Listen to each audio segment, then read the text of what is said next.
ধর্মপুর গ্রামের বাসিন্দা ছিল রামধন। একদম গরিব এক কৃষক। এইবার সে গ্রামের শেঠের কাছ থেকে ঋণ নিয়ে চাষ করেছিল। আল্লাহর রহমতে আবহাওয়াও ভালো ছিল, আর বহুদিন পর প্রথম ছিল।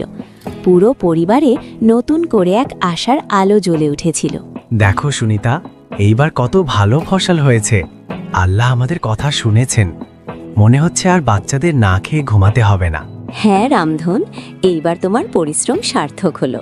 যদি ফসল কেটে ঘরে তোলা যায় তাহলে কয়েক মাস আর চিন্তা থাকবে না।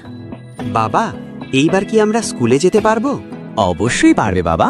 তোকে আমি ভালো কাপড় আর বই খাতা সবই কিনে দেব। বাবা, আমার জন্য কি আনবে বলো না বাবা। তোর জন্য আনবো পুতুল আর নতুন চুড়ি। কিন্তু বুঝি ভাগ্য এই হাসি মুখগুলোকে মেনে নিতে পারেনি। সন্ধ্যা নামতেই আকাশে কালো মেঘ জমল। প্রবল ঝড়ো আর বৃষ্টিতে চারদিক অন্ধকার হয়ে গেল। রামধন, তাড়াতাড়ি চলো, খেতে পানি ঢুকতে শুরু করেছে। হায় আল্লাহ, সব যেন ভেসে না যায়।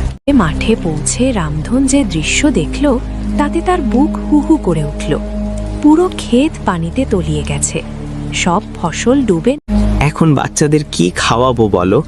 ঘরে তো এক মুঠো শস্য আর বাকি নেই। পরের দিন সকালে রামধন সেই শেঠ হরিরামের কাছে গেল। করে দেব। আর কোনো সময় পাবে না রামধন। কাগজের হিসাব অনুযায়ী এখন এই জমি আমার। শেঠজি, ওটা তো আমার পৈতৃক জমি, আপনি এমন করবেন না। আমার কাগজ নিয়ে কথা, আবেগ নিয়ে নয়। এখন জমিটা আমার নামে, আর তোমরা সবাই এখনই এটা খালি করো। রামধনের জমিটাও চলে গেল, আর তার কাছে আর কিছুই রইল না।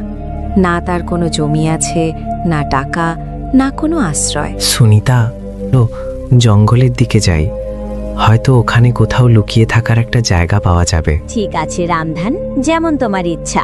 এভাবেই এক ভাঙা স্বপ্নগুলো গুছিয়ে পরিবারকে সঙ্গে নিয়ে বেরিয়ে পড়ল অজানা অন্ধকারের পথে। শেঠ তাকে জমি থেকেও উচ্ছেদ করেছিল। থাকার কোনো ঠিকানা, না ছিল খাবারের কোনো ব্যবস্থা। রামধনের পরিবার আবারও একবার রাস্তায় এসে পড়েছিল।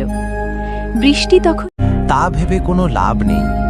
এখন আর ঘর নেই সুনিতা, শুধু ওই বাচ্চাগুলোর দায়িত্বটাই বাকি আছে। আমি এদের না খাইয়ে ঘুমোতে দেব না। তার জন্য আমাকে যাই করতে হোক। বাবা, এখন আমরা কোথায় যাব? বাছা, এখন আমরা একটা জায়গায় যাচ্ছি। সেখানে হয়তো জঙ্গলের ধারে কোনো বুড়ো বাবা থাকেন। শুনেছি তিনি ভালো মানুষ। আমার খুব ক্ষুধা লেগেছে বাবা, আমার খাবার চাই। আর একটু এগিয়ে চলো বাবা, সেখানে পৌঁছালে কিছু ব্যবস্থা করে নেব। রামধনের পরিবার গ্রাম ছেড়ে জঙ্গলের দিকে এগিয়ে গেল। দূর থেকেই তারা একটি ভাঙা কুঁড়েঘর দেখতে পেল। কাছে গিয়ে দেখল সেখানে এক বৃদ্ধ সাধু ধুনি জ্বালিয়ে বসে আছেন। বাবা, সালাম।